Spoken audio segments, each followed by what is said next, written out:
নমস্কার বন্ধুরা, তনার কিচেনে আপনাদেরকে অনেক অনেক স্বাগত জানাই।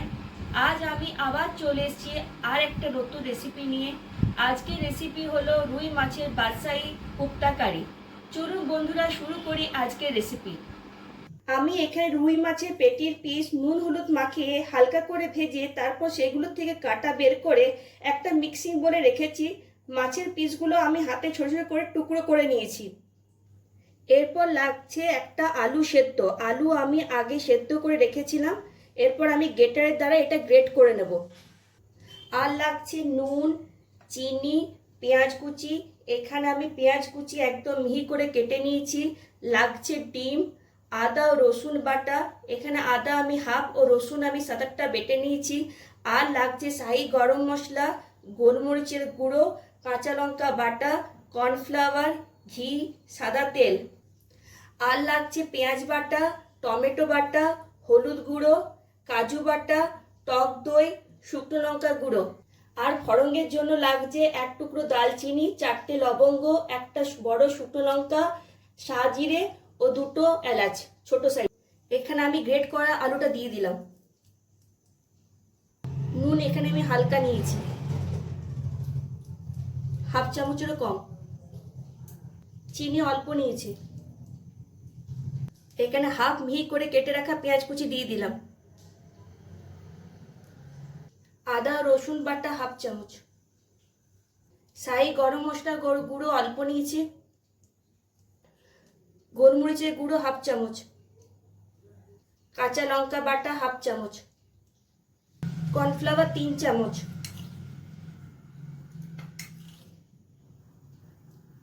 হাফ চামচ টক দই। একটা ডিম দিয়েছি। ডিমের সাদা অংশটা আমি নিয়েছি, হলুদ অংশটা আমি বাদ দিয়ে দিয়েছি। আপনারা চাইলে দিতে পারেন। এরপর আমি মিক্সিং করে নেব। হাত দিয়ে আমি মিক্সিং করে নিচ্ছি।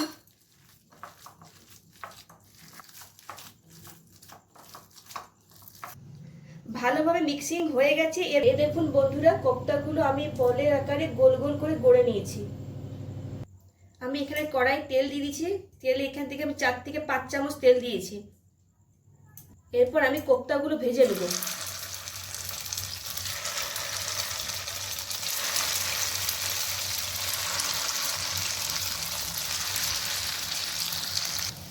এবার আমি উল্টে দেব কোপ্তাগুলোকে। কোপ্তাগুলো 2-5টা উল্টে পাল্টে ভালো করে ভেজে নিতে হবে যাতে ভেঙে না যায়। কোপ্তাগুলো আমার হালকা ভাজা হয়ে গেছে। এরপর আমি প্লেটে তুলে নেব।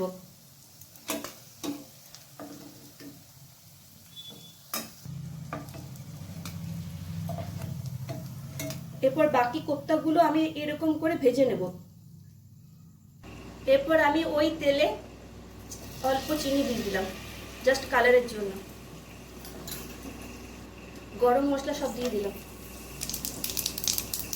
এখানে আমি পেঁয়াজ বাটাটা দিয়ে দিলাম। এরপর আমি নাড়াচাড়া করে নেব।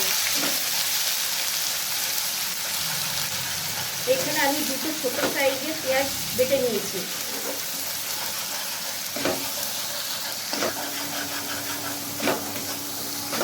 পেঁয়াজটা আমি এখানে হালকা ভেজে নেব। এরপর আমি আদা ও রসুন বাটাটা দিয়ে দেব। এখানে আমি 1 চামচের মতো ঘি দিয়ে দিলাম। তারপর আমি আদা রসুন বাটাটা দেব। এখানে আমি 1 চামচ আদা রসুন বাটা দিলাম। এরপর ভালোভাবে মিক্স করে নিতে হবে। এরপর আমি আদা রসুনের বাটা ততক্ষণ আমি নাড়াচাড়া করে যাবো যতক্ষণ না কাঁচা রসুনের গন্ধটা চলে যায়।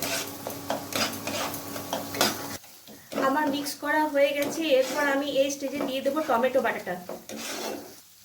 টমেটো বাটাটা দিয়ে দিলাম। এরপর আমি ভালোভাবে মিক্স করে নিতে হবে।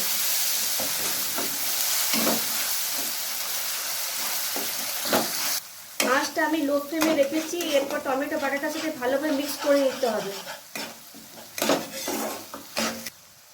এরপর আমি হাফ চামচ আমি হলুদ গুঁড়ো দিলাম।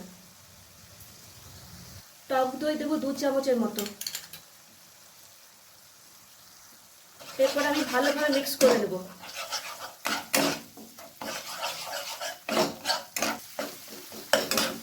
এখানে আমি আঁচটা লো ফ্লেমেই রেখেছি।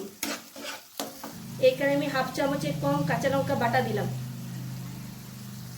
হাফ চামচের কম শুকনো লঙ্কার গুঁড়ো দিলাম। ঝালটা আপনারা পরিমাণ মতো দেবেন। এরপর আমি ভালোভাবে মিক্স করে নেব। এরপর দেব হাফ চামচ নুন, নুন আপনারা স্বাদ অনুযায়ী দেবেন। এরপর আমি ভালো করে মশলাটা কষিয়ে নেব। আঁচটা আমি লো ফ্লেমে রেখেছি। হাফ চামচের কম আমি শাহি গুঁড়ো মশলা দিলাম। এরপর আমি শাহি গরম মশলার সাথে ভালোভাবে মশলাটা কষিয়ে নেব। এই স্টেজে আমি অল্প একটু জল দিয়ে দেবো যাতে মশলাটা তলায় লেগে না যায়। আবার আমি মশলাটা ভালোভাবে কষিয়ে নেব।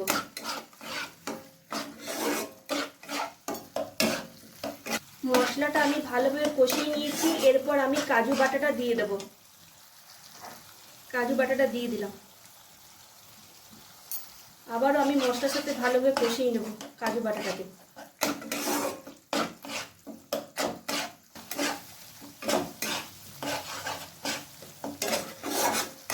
এরপর আমি 2-3 কাপের মতো জল দিয়ে দেব। আপনারা জলটা পরিমাণ মতো দেবেন। কেমন আপনারা গ্রেভি রাখতে চান সেই অনুযায়ী জল দেবেন। এরপর কিছুক্ষণের জন্য আমি ঢাকা দিয়ে রেখে দেব। প্রায় 3 থেকে 4 মিনিটের মতো আমি ঢাকা দিয়ে রাখবো। আঁচটা আমি লো ফ্লেমে রাখবো।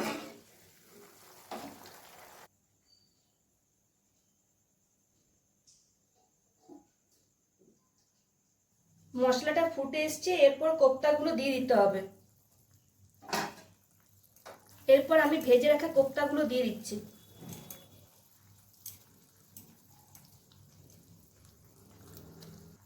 এরপর আমি নাড়াচাড়া করে নেব।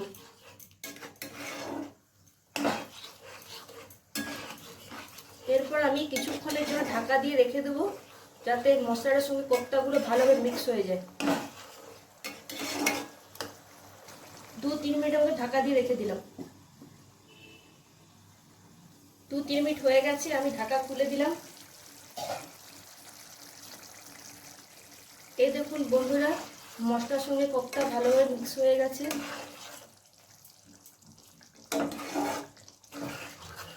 এরপর আমি গ্যাসটা বন্ধ করে দেব। আমার রেডি রুই মাছের বাদশাহী কোপ্তা কারি। আমার রেসিপি যদি আপনাদের ভালো লেগে থাকে তাহলে লাইক, শেয়ার আর কমেন্টস করবেন। আর আমার চ্যানেলটিকে প্লিজ প্লিজ সাবস্ক্রাইব করবেন। আপনাদের সাপোর্ট চাই। আপনারা আমার চ্যানেলটিকে এগিয়ে নিয়ে যাওয়ার জন্য সাপোর্ট করবেন। বন্ধুরা, আজ এই পর্যন্ত। আবার একটা রেসিপি ভিডিও নিয়ে আপনাদের সঙ্গে খুব শীঘ্রই দেখা হবে।